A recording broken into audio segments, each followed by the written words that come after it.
Hey everyone, welcome to my Alphacat review slash second opinion on the game. Now, the game has been officially released, and I downloaded it the first day it came out, and played through it for about a week, and then finished the game. I'll put up on the screen the screenshot of my finished progress through the world 10-9, which is the last one for right now. And I was comparing it to when I first played the game in that one video where I just played through, I think, maybe the first few worlds to kind of get my initial opinion on the game and what I thought of it. And at the time, I think I know that I didn't completely understand what KingsIsle's direction with the game was and what they were trying to do. And you have to kind of separate KingsIsle's goals with their mobile games from their MMO games, and that's what I did when playing this. And for what it is, I did enjoy Alphacat and playing through all 10 worlds, getting to the end, because I considered it an achievement to try to finish the game. And that's what happened in that week that I played it. So since then, the game itself, I think there are points when you're going to hit obstacles, just like in any mobile game, or you're going to hit a barrier, and in order to get through it, you're going to have to either grind it out a little bit. For me, that was world 4-4, and there's a boss at that world that was extremely difficult for me, at least at the level that I was. And I had to go back and redo levels in order to level up my characters to be able to complete that world. But that's how it is with a lot of games, especially mobile games. You can either use the pay option to boost your characters, your abilities, all that, or you can just sit there and do levels over and over again to level up. I mean, that's how a lot of games work, and Alphacat is no different.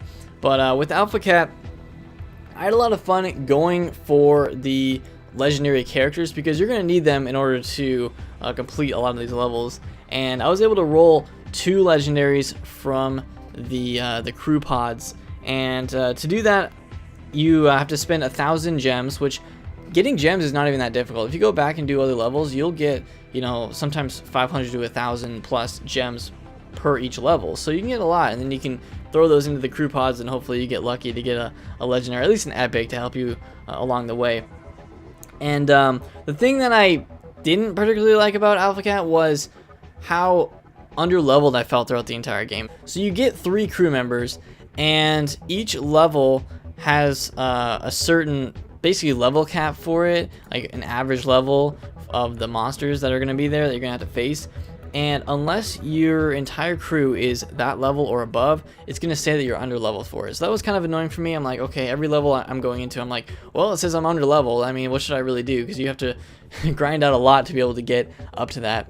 And the only times I really had to go back and continue to do levels was when I just straight up could not beat the level. It was too difficult.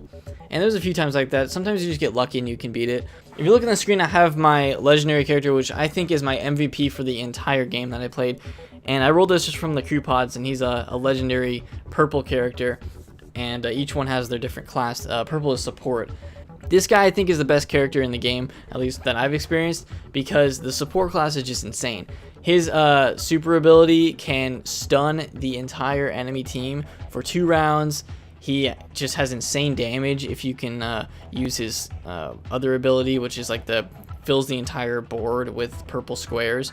I wish I could show that, but I don't have higher up footage from my phone because I couldn't port it over to my computer to record that. But I can show maybe some screenshots of it.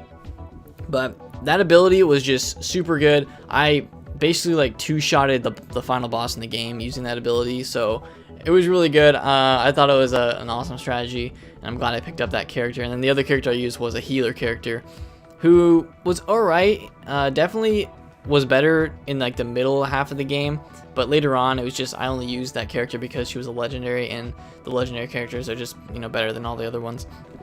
So that was kind of the strategy that I had going into Alphacat. And even though I was a lower level, like the final level is level 30.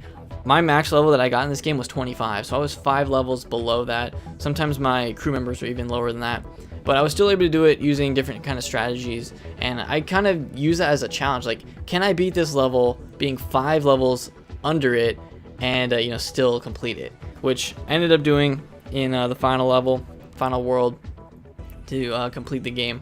And it was a lot of fun. I enjoy that challenge. I enjoy having to use different strategies, or just sometimes I would just go back and continue to levels to level up, get more gems to spend on stuff. So the game is possible to complete without, you know, spending anything. You're gonna have to watch ads if you want to get the energy refill, because it costs 10 to 12 energy each level in order to progress. But unless you wait or just, you know, watch those, you get like 5 to 10 energy per ad you watch, then you'll have a, you know, be able to continue to go through the game no problem. So that's kind of my thoughts on Alphacat. I really did enjoy it for the week that I played it. I hope they continue to update it. Out of all the KingsIsle games, I think Alphacat is the one that I enjoyed the most. I also played EverClicker, which I played EverClicker for a lot when it first came out, and I enjoyed it for a little bit, but then it got, you know, kind of repetitive. So if people want to see a video of my opinions on EverClicker, I could do that, but for now, Alphacat is definitely my favorite KingsIsle mobile game that they've released. Rise and Destroy, I don't know. Rise and Destroy, I just never really, you know, caught on to it at all. So, but that's my opinions. Let me know what you guys think of it. Let me know if you've played it, if you enjoyed it, you know, how far you got, all that kind of thing. But for now, I think it's worth a shot to go and try it out and see if you like it yourself. So leave a like if you guys have enjoyed this. Let me know if you want to see the EverClicker review if I ever do that. And hope you enjoy this your day, and I'll see you all next time.